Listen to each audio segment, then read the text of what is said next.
Rio de Janeiro, Brasil, 1935. Espiões soviéticos estão infiltrados se preparando para um grande golpe. Implantar o comunismo no Brasil. Primeiro passo, atrair manifestações populares. Segundo, tomar os quartéis. Terceiro, aliciar altas patentes do exército brasileiro. Por fim, derrubar Getúlio Vargas. A União Soviética confia todo o seu plano nas mãos de um brasileiro, Luiz Carlos Prestes. Bom, e deu tudo errado. Primeiro, porque o Prestes contava que o povo ia apoiá-lo, mas pouca gente queria virar comunista e pouca gente ficou sabendo que haveria um golpe. Segundo, porque os quartéis não aderiram. Eles amanheceram quietinhos e ninguém saiu para a rua no dia do golpe. E terceiro, os militares de alta patente, que era quem importava, ficaram em casa, ficaram de pijamão em casa e se saíram foi para reprimir o possível golpe de Estado do Luiz Carlos Prestes. E foi um tremendo tiro no pé, porque depois dessa fanfarronice toda, o Getúlio Vargas saiu mais fortalecido. Luiz Carlos Prestes foi o líder comunista mais conhecido da história do Brasil. E assim como Lenin na União Soviética e Fidel Castro em Cuba, tentou tomar o poder e instaurar o comunismo no Brasil. Esse levante, em novembro de 1935, ficou conhecido como a Intentona Comunista. Eu acredito que a Intentona Comunista ela foi uma intentona exatamente porque ela foi mal sucedida e ela foi mal sucedida pela absoluta incompetência de Luiz Carlos Prestes. Pouca gente sabe, mas o Prestes, em 1935, ele recebia dinheiro do Stalin. Quer dizer, tem arquivos da União Soviética mostrando que todo o grupo, a conspiração no Rio de Janeiro, eles recebiam dinheiro do Stalin. O Prestes foi, na minha opinião, não pertenço a nenhum partido político, não sou do PT, não sou do Partido Comunista. O Prestes foi um patriota, um idealista, porque ele se sentiu revoltado com a miséria do povo, a injustiça social. Mas dizer que o Prestes era um aventureiro, um homem sem escrúpulos, um homem que não tinha um ideal, isso é um absurdo. E o Getúlio queria dar a chefia militar do movimento de 30 ao Prestes. Mas o Prestes já tinha se convertido ao comunismo, tinha uma visão crítica muito grande daquilo tudo, né? E ele não queria participar. Mas pressionado pelos colegas, ele participou desses dois encontros e ele próprio reconhece que ele tratou o Getúlio com muita rudeza, não é? Ele estava ali só para confirmar o que ele já sabia, que ele não queria participar. Até ele reivindica um financiamento para comprar armas. Através do Oswaldo Aranha, o Getúlio faz chegar a ele 800 contos de réis, que era uma pequena fortuna na época, mas o Prestes guarda esse dinheiro, né, e vai acabar levando esse dinheiro para a União Soviética e doando esse dinheiro à Internacional Comunista, né? Inclusive, quando ele é preso, em 1936, num dos julgamentos dele, quando essa revolução foi uma revolução financiada pela União Soviética, ele disse, não, quem financiou a revolução foram os 800 contos que o Oswaldo Aranha me deu.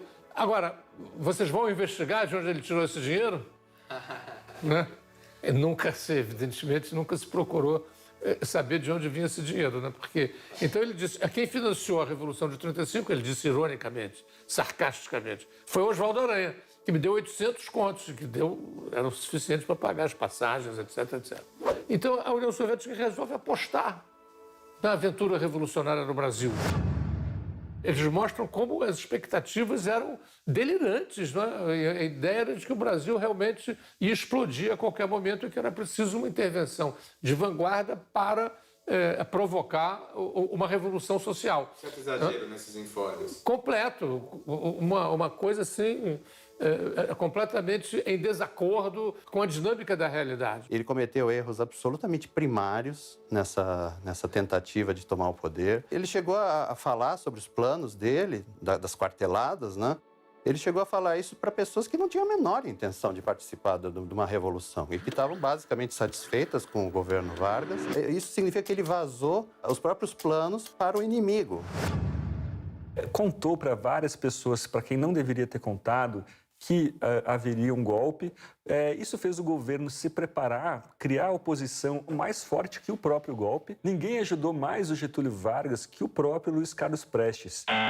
Um agente da polícia do Getúlio Vargas infiltrado naquele grupo comunista não faria tão bem para sabotar a conspiração comunista quanto o Prestes. As agências estrangeiras já sabiam do golpe, o governo já sabia, todo mundo sabia, entendeu? E tudo por causa da incompetência dele.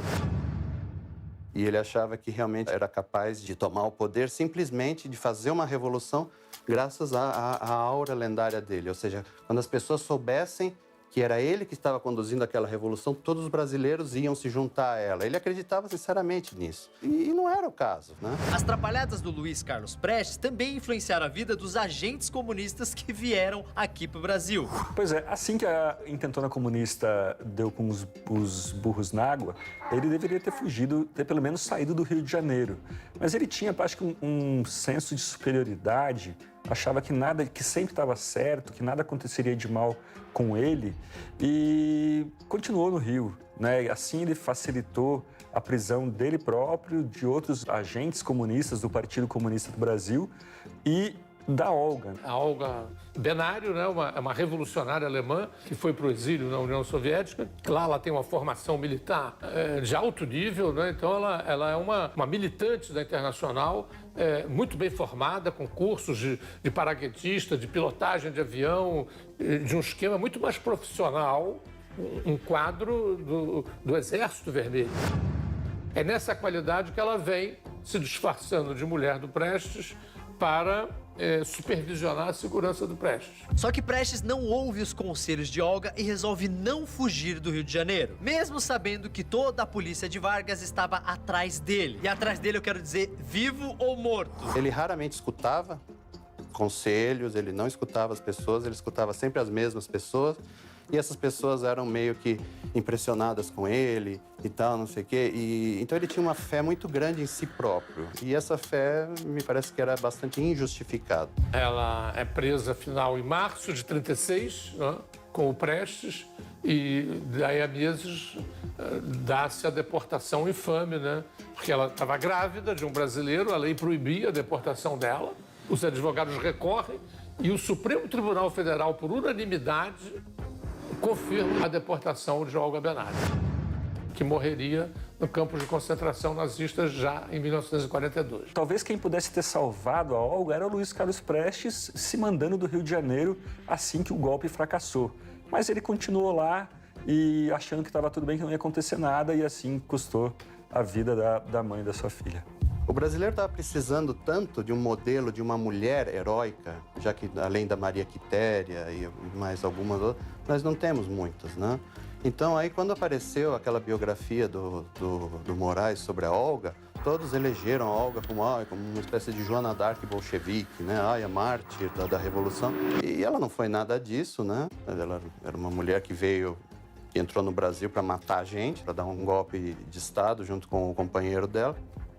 Mas acontece que o brasileiro tem a carência dessas figuras, assim, que se espelhar, exatamente porque não tem, né? Porque não tem muito. E muito pouca gente protestou nesse momento, né? De modo geral, as pessoas progressistas e de esquerda estavam silenciadas ou já na cadeia, em função da repressão ao movimento de 35, né? Bom, o Brasil tinha uma triste história de deportações. Desde a Primeira República, deportavam-se descendentes ou italianos ou espanhóis, né, envolvidos em lutas operárias, em lutas sociais.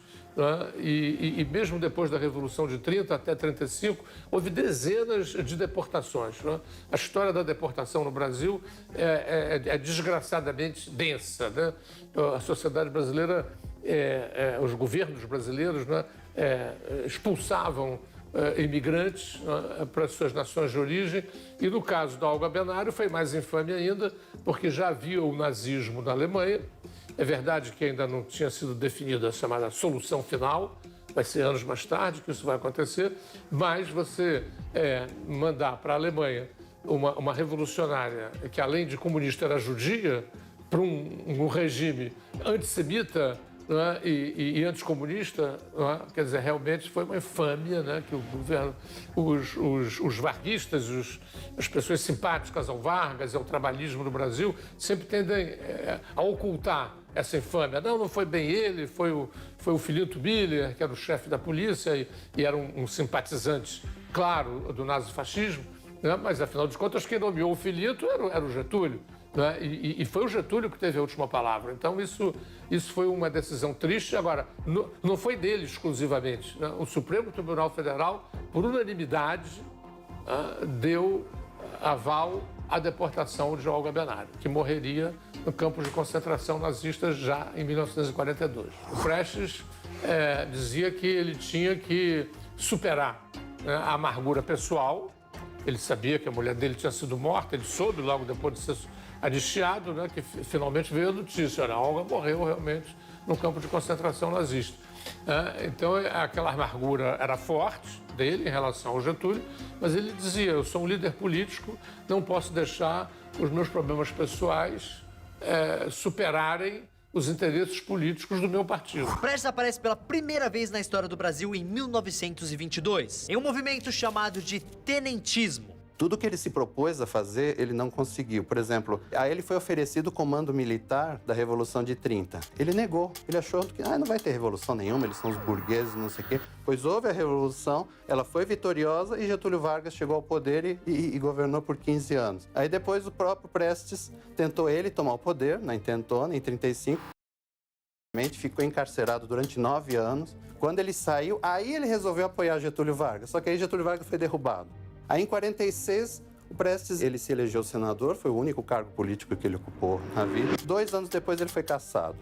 Aí ele se tornou secretário-geral do Partido Comunista, também em 46. O Partido Comunista caiu na ilegalidade, em 48. Anos depois, ele apoiou o Jango. O Jango foi deposto. Aí ele apoiou o Brizola para governador do Rio. Brizola ganhou, mas ele brigou com o Brizola, entendeu? Ele não dava uma dentro, sabe? Ele foi um grande perdedor, na verdade, né?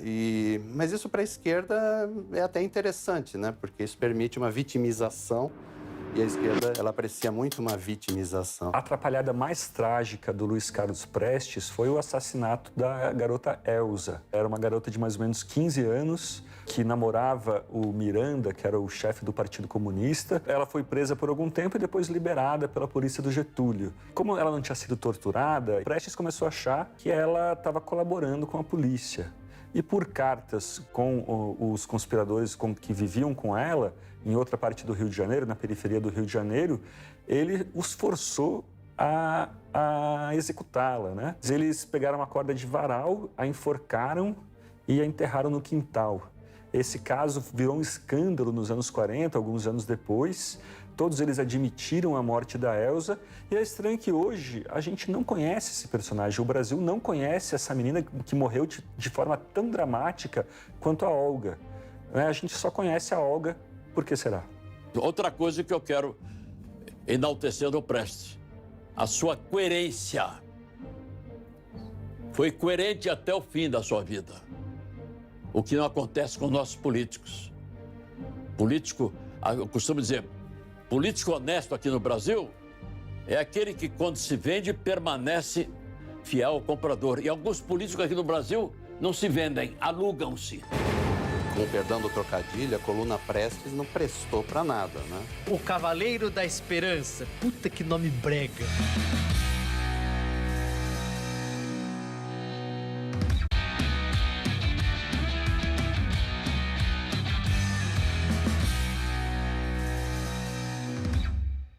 Eu até hoje não entendo para que serviu a coluna Prestes. O que exatamente eles queriam? Eles ficaram lá meses e meses rodando o sertão, incomodando as populações que eles encontravam pelo caminho. Tem relatos de que eles assaltavam, roubavam gado dos vilarejos. E para que tudo isso? Quer dizer, o que de fato aconteceu? Teve algum embate com alguma cidade importante? Derrubaram algum governo? Ainda hoje eu não consigo entender para que serviu a coluna Prestes. Para que serviu a coluna Prestes? Em 1924, alguns revoltosos do tenentismo formaram uma coluna e atravessaram o Brasil. Mas para quê? Olha, assim, do ponto de vista prático, com o perdão do trocadilho, a coluna Prestes não prestou para nada, né? O propósito dessa coluna foi formar um exército revolucionário, assim, colhendo pessoas ao longo do Brasil, nas regiões mais longínquas, né, e mais carentes, aglutinar soldados para formar um novo exército para combater o exército brasileiro e, naturalmente, tomar o poder e transformar o Brasil numa ditadura do proletariado, né? Bem, a coluna Prestes ela é resultado do movimento tenentista. E o que eles queriam, os tenentes, né? Eles eram nacionalistas, né? Eles tinham muita crítica em relação à subserviência dos governos frente à Inglaterra e frente aos Estados Unidos, né? Eles achavam que o governo vivia de joelhos frente a essas potências, né? Então havia uma crítica muito grande de ordem nacionalista, né? Eles tinham também uma preocupação muito grande na modernização econômica do país. Eles consideravam que aqueles governos da Primeira República eram dominados pelos latifundiários e isso era abriu uma perspectiva de atraso permanente, de reprodução do atraso no Brasil. Então era preciso modernizar o país, industrializar o país, né? E finalmente eles tinham também uma preocupação muito importante, não é, com a honestidade no trato dos dinheiros públicos, não é? Então você tem, portanto, uma crítica de ordem nacionalista, modernizante, luta contra a corrupção e luta contra eleições limpas, né? Ou melhor, contra as eleições roubadas, né? Pelas eleições limpas, né? Então eu diria que são 4 elementos do ideário dos nossos tenentes, né? Eles têm muito essa ilusão de que eles conhecem o Brasil, mas a coluna Prestes caminha pelo Nordeste. Eles não tinham noção de como é que era a miséria e a ignorância e o analfabetismo e a dureza e a violência da vida no interior do Nordeste. Então eles tinham a ilusão de que eles passariam o Brasil em marcha, reuniriam uma quantidade de pessoas ao seu redor gigantesca e marchariam contra o Rio de Janeiro e tomariam poder. Só que esse objetivo inicial, eu acho que, como não deu certo, a coluna passou a ser um fim em si mesma. Eram homens fora da lei, que estavam sendo perseguidos pelas autoridades, pelos governos. Então eles começaram a pilhar e a invadir propriedades, roubar gado, roubar cavalos, estuprar mulheres, etc. Porque realmente a coluna passou a ser um fim em si mesma. Eles passaram a viver daquilo, né? A viver, eles se tornaram os bandoleiros. É curioso que para a história tenha virado a coluna Prestes, porque na verdade era a coluna Miguel Costa. O comandante-geral da coluna era o Miguel Costa. E Prestes não discutia isso, eles eram todos militares, era muito claro quem estava no comando. O Prestes era o número 2. Eu, na biografia que escrevo sobre o Prestes, eu digo que a coluna é Miguel Costa Prestes, né? Porque o comandante-geral da coluna era o Miguel Costa e o Prestes era o chefe do Estado-Maior. O Prestes tinha um talento para a guerra de movimento, né, maior do que a do Miguel Costa.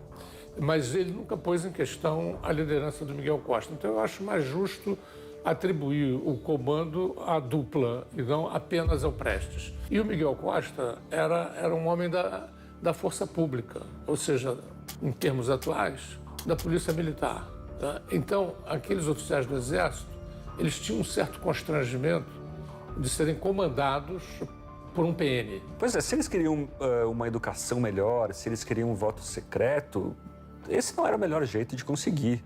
Se você quer educação melhor, se você quer voto secreto, faz um protesto. Ou então você arma um episódio de violência na cidade para abalar o governo em casos mais extremos.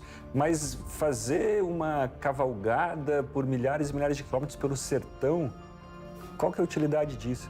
A coluna Prestes durou 2 anos e circulou o Brasil de 1925 a 1927. Eles vieram lá do Mato Grosso, passaram por Goiás, e atravessaram vários estados nordestinos, desceram pela Bahia, entraram em Minas Gerais, voltaram pela Bahia e fizeram um retorno de novo até finalmente se exilar na Bolívia.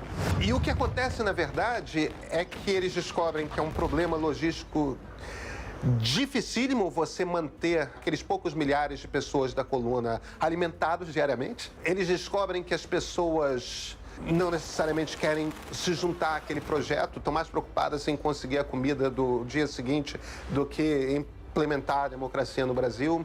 É um nível de violência e de brutalidade muito grande. Não tinha como dar certo. Frequentemente, a chefia da coluna tinha muito cuidado em evitar saques, em evitar estupros, né? Havia um código de honra muito sério na coluna e muitos colunistas foram, às vezes, punidos por infringir esse código. Mas não era incomum que houvesse infrações. É preciso reconhecer. É difícil você ter uma guerra generosa, né? As guerras são momentos de violência, de arbitrariedades, né? As pessoas estão sob tensão, sob perigo, né? E aí são levadas a cometer atos que em condições normais não cometeriam. O que não impediu que às vezes a coluna fosse às vezes bem recebida. Por exemplo, a coluna, ela quando chegava num vilarejo, queimava os instrumentos de tortura encontrados nos vilarejos. É muito impressionante o relato do escrivão da coluna, né, em que ele conta, né, que eles passaram ao longo do tempo em que percorreram o Brasil por cerca de 500 pequenos vilarejos, né, e em nenhum deles, né, eles não encontraram nas cadeias locais instrumentos de tortura. Né, em nenhum deles. Raramente encontraram escola, mas sempre encontraram cadeias. Né? E nas cadeias, sempre instrumentos de tortura. Então, eles queimavam esses instrumentos de tortura e isso era uma coisa boa para a população local. Eles também, frequentemente, queimavam os arquivos que davam conta dos tributos a pagar. Né? E isso fazia felicidade dos devedores. Né? Mas, fora isso, eles sempre foram muito tímidos do ponto de vista do incentivo às lutas dos camponeses. Agora, é uma coluna militar e militares jovens, extremamente bem preparados. Não esquece que a gente está falando dos oficiais, que são os melhores da escola preparatória de oficiais do Exército. Então, extremamente bem preparados do ponto de vista técnico, mas pessoas com 24, 25 anos. E isso faz uma imensa diferença. Mas como foi feito um grande trabalho de propaganda em cima, ela passou a ser a coluna épica. A coluna que inspirou Mao Tse-tung 20 anos depois. E não foi nada disso. Isso foi simplesmente o que ficou da propaganda que a esquerda fez. As escolas brasileiras no ensino médio ensinam até hoje que a coluna queria mobilizar a população contra as oligarquias, que no caso são as elites. Luiz Carlos Prestes passou a ser conhecido como o Cavaleiro da Esperança. Puta que nome brega. Mas se você pensa que são rapazes de 20 e poucos anos do sul do país que não conheciam o interior do Nordeste, eles tinham noção de que era um país injusto, eles não sabiam que era tanto. Eles não tiveram informação o suficiente para avaliar. Eles foram no romantismo da juventude e deram com a cara no chão. A coluna Prestes, que percorreu o Brasil durante quase 3 anos, da qual fazia parte o Siqueira Campos, o Juarez Távora e outros, ela teve um grande efeito, produziu um grande resultado, porque repercutiu não apenas no Brasil inteiro, mas no mundo inteiro, mostrando que aquele governo era autoritário, agia como se fosse um governo nazista. Agora, claro, a propaganda comunista diz que não, que eles foram para conscientizar a população. Não conscientizar nada, eles foram oprimir a população. E fizeram com que a população, que já era miserável, ficasse mais miserável ainda e tivesse horror à simples palavra revolução. Houve um certo momento em que o padre Cícero, que tinha muito prestígio no Ceará, tentou recrutar o Lampião, não é, para combater a coluna. Foi aí que o Lampião, inclusive, ganhou a patente dele de capitão. Não é? Mas o Lampião, embora tendo dito que ia participar, sim, da perseguição da coluna, não há evidências de que ele tenha participado da perseguição à coluna. Ele ganhou armas, ganhou munições, mas ficou na dele. Virgulino Ferreira, pernambucano, casado com Maria Bonita. Lampião nunca foi nada. Um moleque, um salafrário, um canalha, um ladrão de péssima qualidade.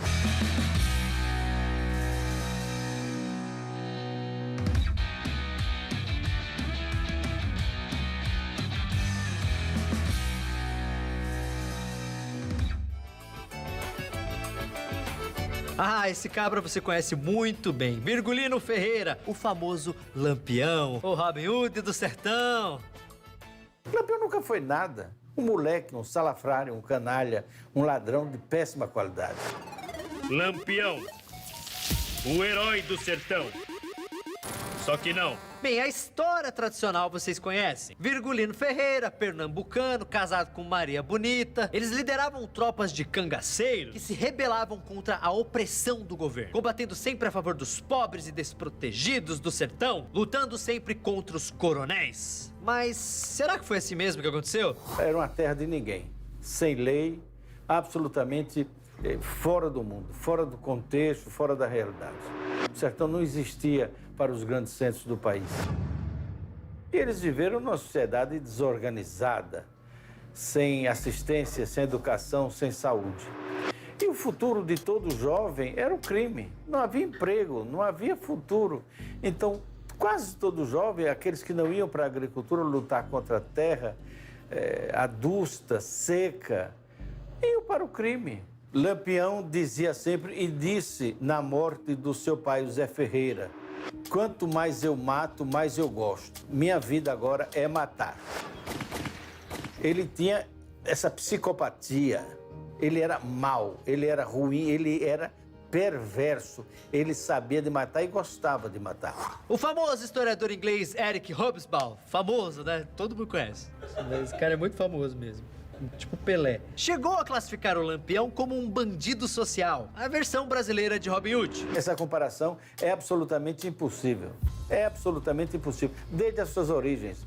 Lampião roubava dos pobres para dar aos ricos. Existem assentamentos nos cartórios de Antas, no interior no estado da Bahia, onde Lampião forçou a um pobre proprietário de terra fazer a venda a um coronel, a um grande latifundiário. Lampião não tinha nada disso, nenhuma característica. Segundo Ranulfo Prata, médico sergipano, que escreveu um livro quando ele ainda vivia, quando o Lampião ainda vivia, que ele criou um método dolorido de matar as suas vítimas e matou 7 de uma vez só em queimadas, enfiando um punhal de 76 centímetros. Eu tenho esse punhal, não sei se originalmente realmente pertenceu a ele, mas está comigo.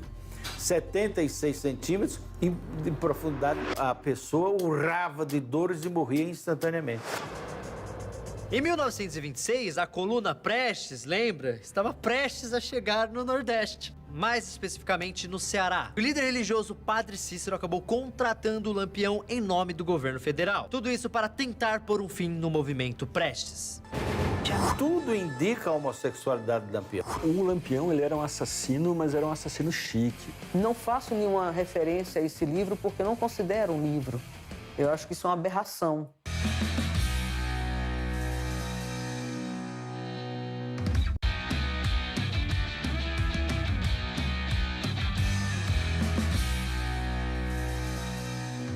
Em 2013, o juiz Pedro de Moraes lançou um livro chamado Lampião Mata 7, onde ele afirma algo desconhecido para a maioria dos brasileiros, que Virgulino Ferreira era gay e seu casamento com Maria Bonita era apenas fachada. Certa feita, numa entrevista numa rádio local, o repórter me perguntou se eu fui o primeiro a apontar Lampião como homossexual.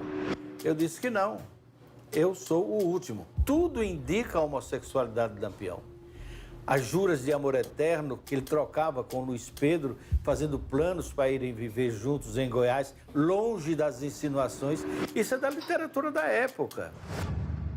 Para esconder aquela relação espúria, a vida entre Lampião e Luiz Pedro, o próprio Luiz Pedro, matreiro, dizem que até um homem de bem, matreiro, sugeriu ao capitão a inclusão de Maria Bonita. Em 1931, o Luiz Pedro, querendo se safar dessa sociedade, sugeriu a ele que aqui em Santa Brígida, no Caiçara, um sítio Caiçara, tinha uma morena muito bonita que ele deveria juntar-se a essa moça. Então viviam o trio Luiz Pedro, Maria Bonita, que era amante do Luiz Pedro, e o Lampião. Em verdade, Maria Bonita não existiu para o cangaço. Maria Bonita é um nome de criação da literatura do cordel que só ocorreu após a morte do Lampião, muitos anos depois. Foi daí que surgiu Maria Bonita do cangaço. Não faço nenhuma referência a esse livro porque eu não considero um livro. Eu acho que isso é uma aberração. Vera Ferreira, neta de Lampião e Maria Bonita. Sou filha de Expedita Ferreira Nunes, filha única de Lampião e Maria Bonita. Os piores escritores nunca encontraram nada com relação ao meu avô ser homossexual, a minha avó ser adúltera e meu avô não ter ereção. Jamais. Não é o fato dele ter dito que meu avô era homossexual, que não existe o preconceito contra o homossexual. Não estamos aqui discutindo isso. Não existe a homofobia com relação à nossa família. O que existe com relação à nossa família é a irresponsabilidade desse juiz, sem nenhum basamento histórico, sem nenhuma testemunha, né? E ferir. Não é que ele está ferindo só a meu avô e a minha avó, ele está ferindo a minha mãe e todos os meus irmãos, somos 4 netos, toda uma família e as bisnetas. O Lampião, ele era um assassino, mas era um assassino chique. Ele se vestia muito bem, ele tinha botões, os botões da roupa dele eram de ouro. Ele tinha cartão de visita com fotografia, o que na época era um luxo absurdo. Ninguém sabe, mas ele andou de carro pelo sertão, não só a cavalo, ele andou de Ford T pelo sertão brasileiro. Chegou a assaltar, roubar um carro uma vez para dirigir por lá. Ele gostava de riqueza, gostava de luxo, era até um pouquinho brega, eu diria. A saga de Lampião acaba em 1938, quando ele morre em uma emboscada ao lado de Maria Bonita e mais 10 cangaceiros. No dia 28 de julho de 1938, aqui na Fazenda Angicos, quase na beira do São Francisco, a polícia de Zé Bezerra, por volta da madrugada, foi até o local onde estavam provavelmente 35 cangaceiros. Eles assaltaram a gruta e mataram 11 deles. 9 cangaceiros comuns, mais Maria Bonita e Lampião. Lampião foi um dos primeiros a morrer. Foi um dos primeiros. A polícia baiana usava metralhadoras. E Lampião foi um dos primeiros a ser atingido com um tiro no pescoço. Ele caiu logo se debatendo, mas logo foi morto. E Panta de Godoy matou Maria Bonita com um tiro e logo decepou a cabeça. Ah, foi a glória. Foi bom para o sertão. Lampião morreu tarde, já devia tê-lo feito antes. Lampião não trouxe nenhuma glória, nada para o sertão. Não trouxe para a Bahia, não trouxe para Sergipe, não trouxe para Pernambuco. Vivia de fugir, roubar, fugir e matar. Era só o que sabia fazer. Covarde. Tem pessoas que dizem que meu avô foi o maior estuprador da história que a humanidade colocou. Aí ela disse para o jornalista, Lampião teve lá na casa do meu avô, na fazenda do meu avô, estava minha mãe, minha avó, minha mãe e mais, tem 6 mulheres no total. Aí a jornalista pergunta, ele estuprou as mulheres? Não, ele agiu como um verdadeiro cavalheiro. Então vamos gravar isso? Não, isso eu não gravo. Quer dizer, que tipo de escritor e pesquisador são esses? Não é que meu avô seja um herói, não é isso, nem um bonzinho. Nunca quis que as pessoas dissessem, seu avô é um herói, seu avô é um cara bonzinho. Não é esse, não é esse o caminho. Eu acho que o caminho é, vamos conhecer a história, vamos ler sobre a história, vamos ouvir sobre a história, vamos ter responsabilidade para com a história. Aí sim, você pode ter uma opinião formada, não uma opinião de se ouvir falar. Paraguaias esfomeadas, abordando as tropas para pedir comida. Então, o imperialismo brasileiro foi chegando, foi abrindo a mala e foi comprando, colocando dinheiro na mão de um por um de todos os atores políticos importantes, porque podia, né? Paraguai, a fronteira onde você compra suas coisas, seu PlayStation, existe até hoje, é graças ao Brasil.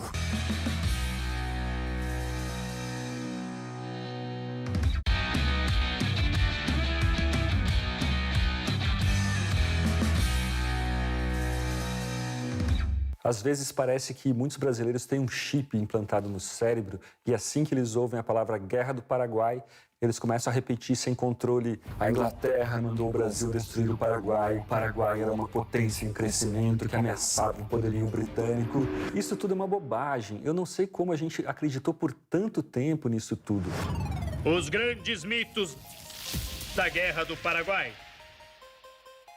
A famosa Guerra do Paraguai é um caso curioso na história do Brasil. Uma grande geração de brasileiros tem uma resposta pronta para dizer o que aconteceu durante esse conflito. O Brasil exterminou o povo paraguaio. O Brasil foi um fantoche nas mãos do Império Britânico. Só que, mais uma vez, galera, não foi bem assim.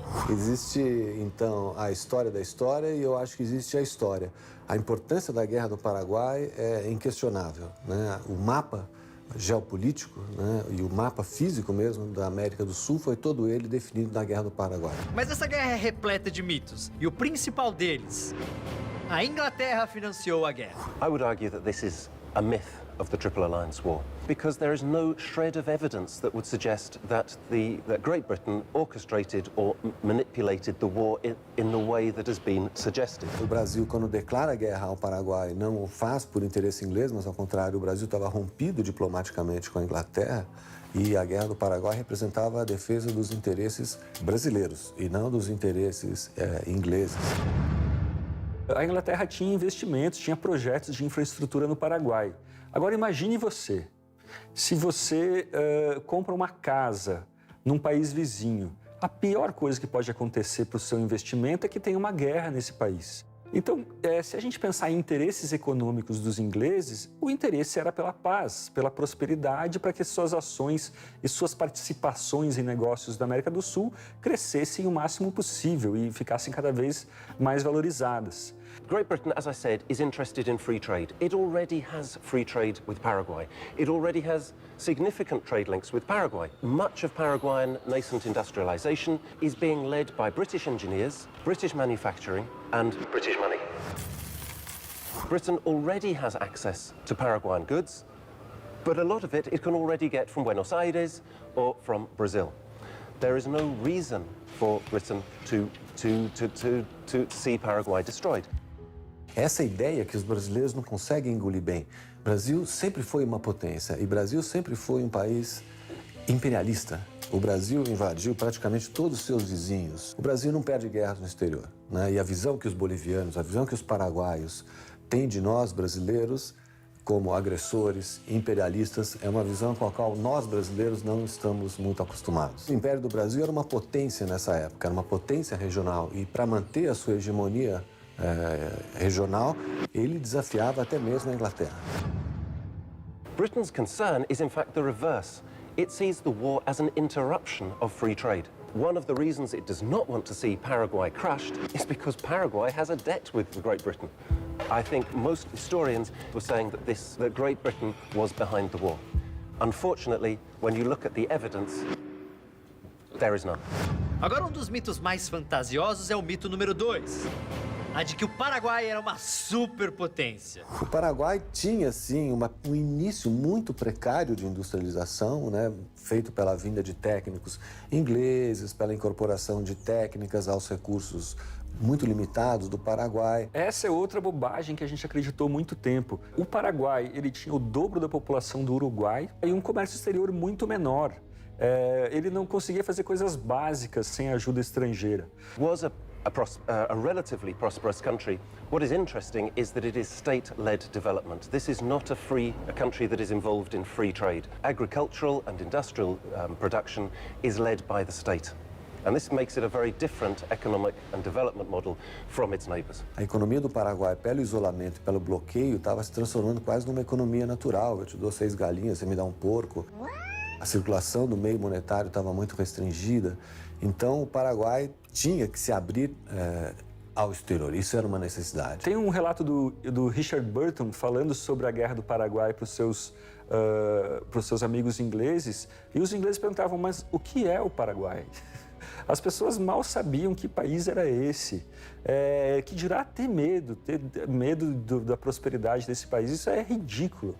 Ainda bem que essa tese, nos últimos anos, ela já foi abandonada, já foi esquecida. Agora, o terceiro mito, na verdade, não é um mito. É uma certeza que muitos paraguaios e brasileiros têm até hoje. A de que o Brasil cometeu um genocídio no Paraguai. O Paraguai nunca vai aceitar isso, mas quem colocou toda a população paraguaia, quem nunca aceitou a derrota, quem nunca quis negociar politicamente uma solução para o conflito, foi López. López não é nenhum gênio militar. E López, isso é consenso entre os historiadores, é um péssimo político. Basta ver a situação de isolamento que ele acabou se colocando, sozinho contra as 3 maiores nações da América do Sul. He was an absolutist leader. All decision-making in Paraguay was centered upon himself. And this is part of the problem with the Triple Alliance War. You have one side which is led by a leader militarily, economically and politically by one person. Quando as tropas brasileiras passavam pelo Paraguai, tem relatos de paraguaias esfomeadas abordando as tropas para pedir comida. Teve muitos casamentos de paraguaias com soldados brasileiros. Ou seja, talvez tenha sido um genocídio, sim, mas causado pelo tirano Solano Lopes. O grande articulador do extermínio da população masculina do Paraguai foi Lopes. Ele que colocou todos os jovens paraguaios para lutar numa guerra perdida.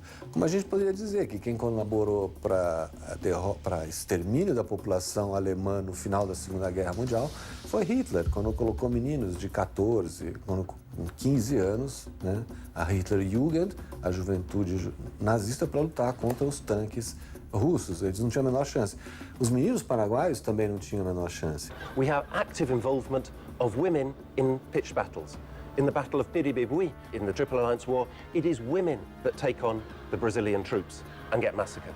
In the Battle of Acostanu, it is Paraguayan children, most of whom are under 13, 14 years of age, who wear false beards in order to appear like men and take on the Brazilian military armed with almost nothing. No rational leader would take on almost half the continent in a war. Agora, uma coisa incrível que quase ninguém sabe: se o Paraguai existe até hoje como país, é graças ao Brasil. It is only because of Brazil, ironically, that Argentina and Brazil don't swallow up Paraguay.